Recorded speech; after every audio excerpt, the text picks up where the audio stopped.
नमस्कार, मैं हूं रत्ना और आप देख रहे हैं सी न्यूज़ भारत। आए करते उत्तर प्रदेश बुलेटिन की और बात होगी कन्नौज की, जहां बिजली कटौती को लेकर कलेक्ट्रेट सभागार में हुई बैठक के दौरान पूर्व सांसद सुब्रत पाठक ने बिजली विभाग के अधिकारियों पर नाराजगी जताई है।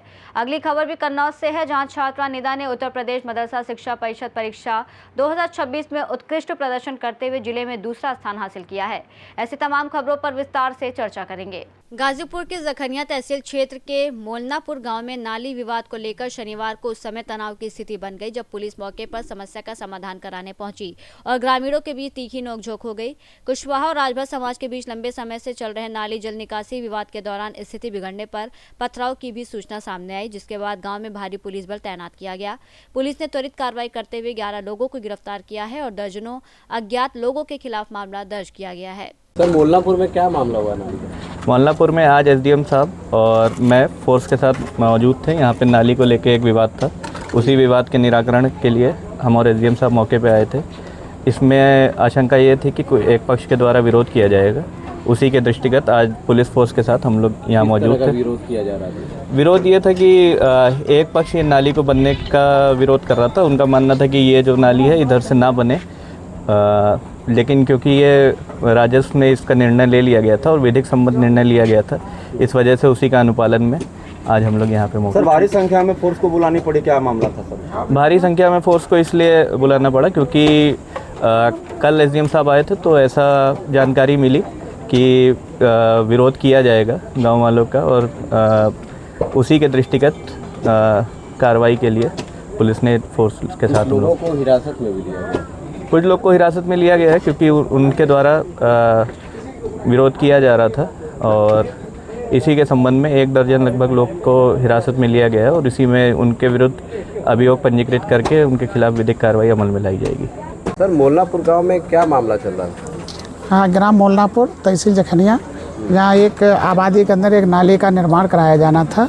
एक परिवार का पानी निकलने के लिए कोई व्यवस्था नहीं थी, उसी व्यवस्था के लिए नाली का निर्माण किया जा रहा है और वहीं पर नाली बीडीओ साहब भी उपस्थित हैं, उनके द्वारा सीओ साहब भी उपस्थित हैं। नाली का बनवाने में निर्माण कराया जा रहा है। कितने दिनों से विवाद चल रहा है? ये विवाद तो कई दिनों से था पानी निकलने का, लेकिन कल इनके द्वारा जो प्रार्थना पत्र दिया था, डीएम सर के यहाँ प्रार्थना पत्र दिया था, तो सर के यहाँ से निर्देश के क्रम में ही नाली का निर्माण कराया जा रहा है ताकि इनके घर के सामने पानी भरने की समस्या का निराकरण किया जा सके। कितने घर के पानी का वो था? अभी तो एक ही घर के पानी का निकलने का विवाद था, उसको सुलझाया गया है और पानी इनके घर के सीधे नाली जोड़ करके एक आगे नाली बनी हुई है, उसी में करीब लंबाई होगी 8 या 9 मीटर। 8-9 मीटर लंबाई नाली बना करके उस दूसरी वाली नाली में जोड़ दिया जाएगा और पानी फिर दूसरी वाली नाली से होते हुए सीधे पोखरी में चला जाएगा। नाली रोकने के लिए विरोध प्रदर्शन भी किया गया था? हाँ, इनके द्वारा कुछ विरोध प्रदर्शन किया गया था। अब क्या स्थिति है सर? अब स्थिति सामान्य, नाली का निर्माण कराया जा रहा है। धन्यवाद। गाजीपुर से सी न्यूज़ संवाददाता हसन की रिपोर्ट। गोंडा पुलिस ने साइबर क्राइम के खिलाफ बड़ी कार्रवाई करते हुए अंतर्राज्यीय म्यूल अकाउंट गिरोह के 9 सदस्यों को गिरफ्तार किया है, जो देश भर में करोड़ों की ऑनलाइन ठगी में शामिल थे। पुलिस अधीक्षक विनीत जायसवाल के निर्देश पर साइबर सेल टीम ने तकनीकी जांच के आधार पर इस गिरोह का भांडाफोड़ किया, जिसमें 46 बैंक खातों और कई राज्यों से जुड़े साइबर फ्रॉड के नेटवर्क का खुलासा हुआ। आरोपियों के पास से 347 पासबुक, 177 एटीएम कार्ड, आधार, पैन कार्ड, मोबाइल फोन और अन्य दस्तावेज बरामद किए गए, जबकि करीब 14.87 करोड़ रुपए की ठगी की राशि विभिन्न बैंकों खातों में फ्रीज कराई गई। पूछताछ में सामने आया कि ये गिरोह भोले भाले लोगों से बैंक दस्तावेज लेकर फर्जी खातों के जरिए ऑनलाइन ठगी की रकम को घुमाकर कमीशन पर काम करता था। पुलिस ने सभी आरोपियों के खिलाफ केस दर्ज कर आगे की जांच शुरू कर दी है। गोंडा से सी न्यूज़ संवाददाता राजेश कुमार जायसवाल की रिपोर्ट। विकासखंड कछौना की ग्राम पंचायत टिकारी में चकबंदी प्रक्रिया को लेकर शुक्रवार को आयोजित बैठक में किसानों ने एकजुट होकर इसका जोरदार विरोध किया। सामाजिक कार्यकर्ता और ग्राम प्रधान पद प्रत्याशी राम बहादुर सिंह तोमर, बबलू सिंह के नेतृत्व में लगभग 500 किसानों ने चकबंदी निरस्त करने की मांग करते हुए अधिकारियों को सामूहिक हस्ताक्षरित पत्र सौंपा। किसानों का आरोप है कि चकबंदी के दौरान भूमि कटौती, मनमानी हेरफेर और भ्रष्टाचार की आशंका रहती है, जिससे छोटे और मध्यम किसान सबसे अधिक प्रभावित होते हैं। बैठक में तहसीलदार संडीला और चकबंदी अधिकारी ने किसानों की समस्याएं सुनकर प्रस्ताव बनाकर शासन को भेजने का आश्वासन दिया। इसी दौरान कुछ किसानों ने चकबंदी लेखपाल पर अवैध वसूली और दुर्व्यवहार के भी आरोप लगाए, जिस पर तहसीलदार ने जांच और कार्रवाई का आश्वासन दिया। चकबंदी प्रक्रिया को लेकर आयोजित इस बैठक में तहसीलदार संडीला अमित यादव, चकबंदी अधिकारी मनोज सिंह, सहायक चकबंदी अधिकारी अनु देवी सहित अन्य लोग मौजूद रहे। उपस्थित अधिकारियों किसानों के लिए जलपान और बैठने के लिए कुर्सी आदि की व्यवस्था राम बहादुर सिंह के द्वारा की गई। हरदोई से सी न्यूज़ संवाददाता अनुराग की रिपोर्ट। कन्नौज में बिजली कटौती को लेकर कलेक्ट्रेट सभागार में हुई बैठक के दौरान पूर्व सांसद सुब्रत पाठक ने बिजली विभाग के अधिकारियों पर कड़ी नाराजगी जताते हुए सुधार के निर्देश दिए। ऊर्जा राज्य मंत्री कैलाश राजपूत की मौजूदगी में हुई इस बैठक में पूर्व सांसद ने कहा कि ऊपर से पर्याप्त बिजली आपूर्ति के बावजूद कटौती क्यों हो रही है और इसे तत्काल सुधारने की चेतावनी दी। उन्होंने 2 दिन में स्थिति में सुधार न होने पर कड़ी कार्रवाई की बात कही और कुछ अधिकारियों पर सरकार की छवि खराब करने और जानबूझकर कटौती करने के आरोप भी लगाए। समीक्षा बैठक हुई थी, इसमें आपने कई विभागों को फटकार लगाई है, क्या वजह है इसकी? देखो, कई जगह से सूचनाएं आती हैं कि ऊपर से बिजली आने के बावजूद भी कुछ राजनीतिक विद्वेष के कारण से कुछ बिजली कर्मी जो कहीं ना कहीं जिनकी मानसिकता जो समाजवादी पार्टी से ग्रसित है, ऐसे लोग जानबूझकर बिजली के निर्बाध आपूर्ति में व्यवधान उत्पन्न कर रहे हैं। तो ऐसे लोगों को चेतावनी दिया है कि ये बिजली एक बहुत खासकर इस समय के ऊपर एक संवेदनशील मुद्दा है और इससे अगर खिलवाड़ होगा तो फिर कार्रवाई होगी। क्या लगता है समीक्षा बैठक के बाद बिजली निश्चित रूप से अगर अगले 1-2 दिन में अगर नहीं होता है तो फिर जरूर कार्रवाई होगी। कन्नौज से सी न्यूज़ संवाददाता महेश गौड़ पप्पू की रिपोर्ट।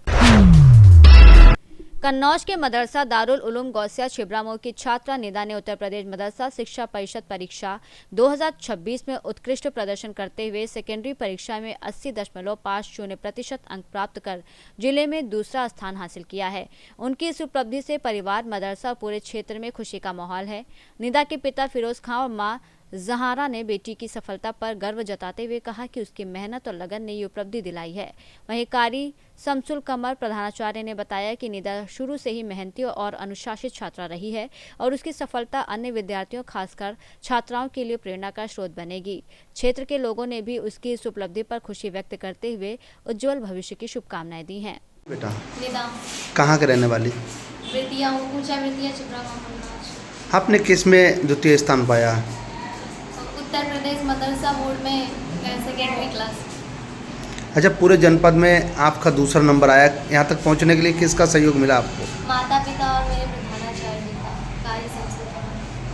कहाँ से आपने पढ़ाई की थी? दारुल उलूम गौसिया। क्या संदेश देना चाहती हैं आप? क्या संदेश देना चाहती हैं बेटा?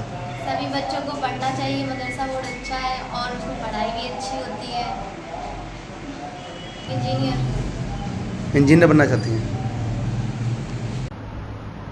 आपके मदरसे की बच्ची निदा, उसने उत्तर प्रदेश मदरसा शिक्षा परिषद की सेकेंडरी अरबी की परीक्षा में जिले में द्वितीय स्थान प्राप्त किया है। इसके बारे में आप क्या कहना चाहेंगे? निदा पहले ही से बहुत होनहार बच्ची है और इसमें हम ये दुआ करते हैं कि बहुत आगे तक जाए। इसमें हमारे असातिज़ा और निदा के माँ बाप का बहुत बड़ा योगदान है, क्योंकि घर से भी वो शिक्षित लोग हैं और उन्होंने बहुत मेहनत से इस बच्ची की तालीम पर जोर दिया। मदरसे में बराबर अपना उस बच्ची ने टाइम दिया और पहले ही से बहुत मेहनत कश है। हम दुआ करते हैं कि आगे ये बच्ची बहुत आगे तक जाए और अपने मकसद में हमेशा ये कामयाब रहे और अपने ज़िले का, देश का नाम रोशन करे। कन्नौज से सी न्यूज़ संवाददाता महेश गौड़ पप्पू की रिपोर्ट। ललितपुर के नेहरू नगर क्षेत्र में गेहूं की फसल के बचे हुए अवशेष जलाने के दौरान लगी आग ने तेज हवा के कारण विकराल रूप ले लिया और पास के रिहायशी इलाके तक पहुंच गई, जिससे पड़ोसी का मकान, घर के बाहर खड़ी मोटरसाइकिल और भूसा जलकर क्षतिग्रस्त हो गया। इलाके में अफरा तफरी मच गई। ग्रामीणों ने आग बुझाने का प्रयास किया, लेकिन आग बढ़ती गई, जिसके बाद फायर ब्रिगेड की टीम मौके पर पहुंची और कड़ी मशक्कत के बाद आग पर काबू पाया। इस घटना में कोई जनहानि नहीं हुई, लेकिन आर्थिक नुकसान हुआ है। प्रशासन ने इसे गंभीरता से लेते हुए किसानों से फसल अवशेष न जलाने और वैकल्पिक निस्तारण अपनाने की अपील की है। ललितपुर से सी न्यूज़ संवाददाता विकास सोनी की रिपोर्ट। बुलेटिन में फिलहाल इतना ही। देश और दुनिया की तमाम बड़ी खबरों के लिए देखते रहिए सी न्यूज़ भारत।